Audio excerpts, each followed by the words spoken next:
Hello, welcome back to another theory. The Percy Jackson character you already hate actually fixes a 13-year-old failure from the movies. A brief summary of the contents. The creators of the new Percy Jackson series on Disney Plus are accurately bringing the books to life and fixing the errors in the 2010 film adaptations. The show's dedication to incorporating crucial characters that were overlooked in the films is demonstrated by the appearance of Clarisse Leroux, a key character in the book series, in episodes 1 and 2. By deftly hinting at the appearance of key characters from the books, such as Chris Rodriguez and other cabin dwellers, the show further strengthens its fidelity to the original work. In the first 2 episodes of Percy Jackson and the Olympians, one of the more vile characters is already correcting a significant error from the 2010 films. In 2010, Logan Lerman starred in the first Percy Jackson adaptation series based on Rick Riordan's books. Although the Percy Jackson movie had an excellent cast and production value, it changed too much from the book to be regarded as a faithful depiction of the original tales. Even though the movie's sequel was released in 2013, the series was canceled in favor of a Disney Plus relaunch due to a lack of faithfulness. The new cast of Percy Jackson and the Olympians on Disney Plus is faithfully bringing the story of Rick Riordan's books to life, demonstrating that this is the translation book that fans have been waiting for since 2005.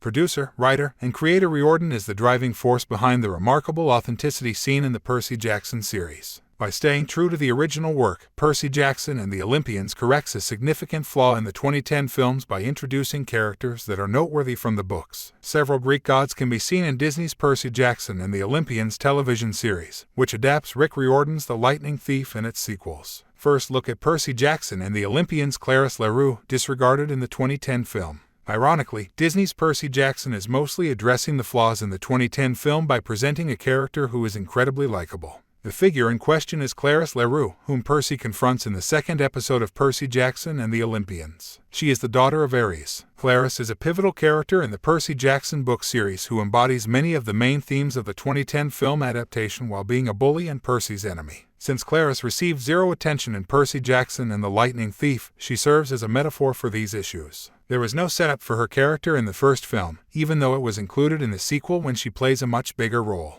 By having Clarisse at Camp Half-Blood, Percy Jackson and the Olympians are utterly avoiding this problem. Her relationship with Percy is already formed, and the foundation of her character development for Season 2 of Percy Jackson and the Olympians, and consequently the entire series, has been built. This is something that the 2010 film sadly lacked. Teaser for Percy Jackson Episodes 1 and 2, additional notable novel characters at Camp Half-Blood. A few others are hinted at in episodes 1 and 2, but Clarisse is the most noticeable way that Percy Jackson and the Olympians atone for the 2010 film's errors in omitting significant book characters. One of these is Chris, Hermes' son, who appears in Percy Jackson Episode 2 alongside Percy and Luke. Presumably, this person is Chris Rodriguez, a pivotal figure in the narratives of Percy Jackson's 4th and 5th volumes who also serves as a link to Clarisse's main plot. Comparably, Luke takes Percy on a tour of Camp Half-Blood during a montage in Percy Jackson Episode 2. The Apollo Cabin, which houses additional characters who play significant roles later in the book series, is hinted at during the archery passages. Similarly, significant characters from the later books reside at the Hephaestus Cabin.